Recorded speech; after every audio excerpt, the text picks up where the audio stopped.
UPPL हानजानिफ्राय जों जिहेतु 15 assembly कन्स्टिटुएन्सियाव contest खालामदों।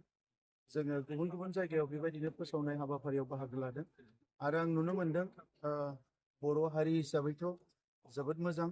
गुबुन हारिफ्राबो एबार UPPL हानजाखौनो साबसिन होननानै बिथांमोना हमनानै लादों। मानोना थांनाय 5 बोसोराव जोंनि सरकार थानाय समाव जिफोर खामानिफोरखौ जों मावबाय बेफोरखौ बिथांमोना नुदों आरो थासारिफोरखौ जों जेरैबायदि सोलायदोंमोन बेफोरखौ बिथांमोना नुदों आरो इयुनावबो हारिनि थाखाय समाजनि थाखाय ओनसोलनि थाखाय मोजाङै खामानि मावगोनब्ला UPPL आनो मावगोन बेखौ बुजिनानै दिनै गुबुन हारिफ्राबो लोब लोब फैदों।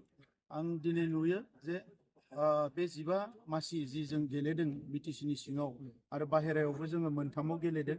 नैबे 15 मासिनि गेजेराव 10 निफ्राय 12 मासियाव जों देरहानायनि चान्स दङ आरो जोंनि बिजाथिफ्रा जोंनि पार्टिनि मिरुनि जिल्लानि जोंहा ब्लकनि आरो प्राइमारि बुथसिम जोबोद मोजाङै खामानि मावबाय थादों।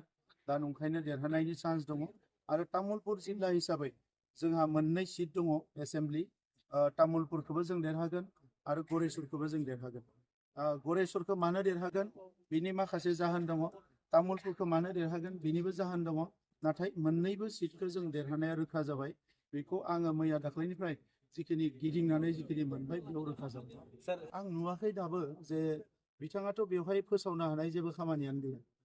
बे सरकारनि खामानिखौ आसाम सरकारनिखौ फोसावगोन, बिथाङा फोसावनो हानाय बेवहाय जेबो गैया।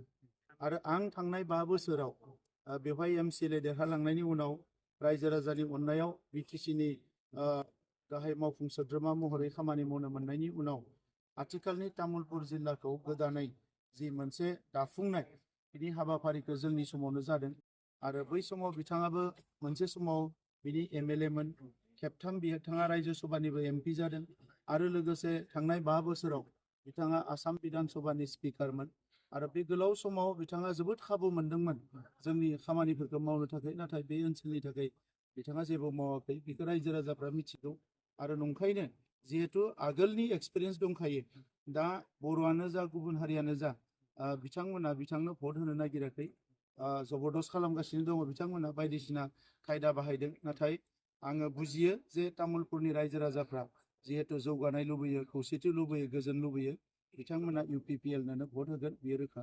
एसेबां मानसि मुंख्लं जानाङामोन, 8,000 मुंख्लं जानाङामोन जुदि बिथाङानो मोन्थाइफोरखौ होदोंब्ला।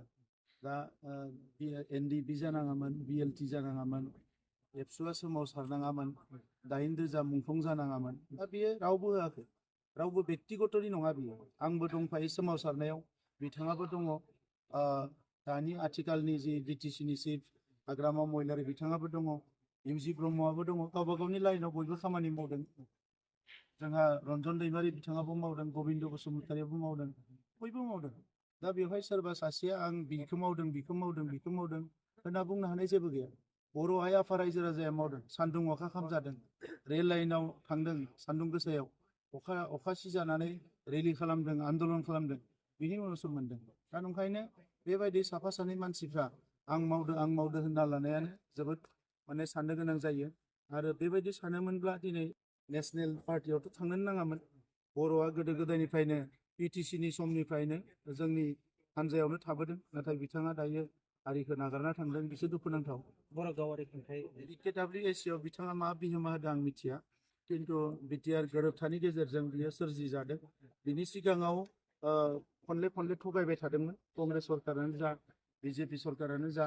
नाथाय बेखौ बुजिनानै जों रायलायनानै बे गोरोबथायाव बेखौ लाबोनाय जादों आरो गोरोबथा महरैनो बियो दिनै जादों। दा नंखायनो बे गोरोबथायाव बिनि सिगाङाव UBPOआ सोमावसारदोंमोन, UBPOआ दाबि दैखांदोंमोन आरो बिखौ जों गोबाङानो समर्थन होदोंमोन, रायजो राजाया समर्थन होदोंमोन। दा बे हिसाबैनो बियो एकर्डआ जादों। दा बिखौ बिथाङा आं गायनाय बिफां नों गायनाय बिफां होननो हाया। बेवहाय गोबां मानसिनि गोलोमदै दङ, गोबां मानसिनि बेवहाय माने कन्ट्रिबिउसन दङ।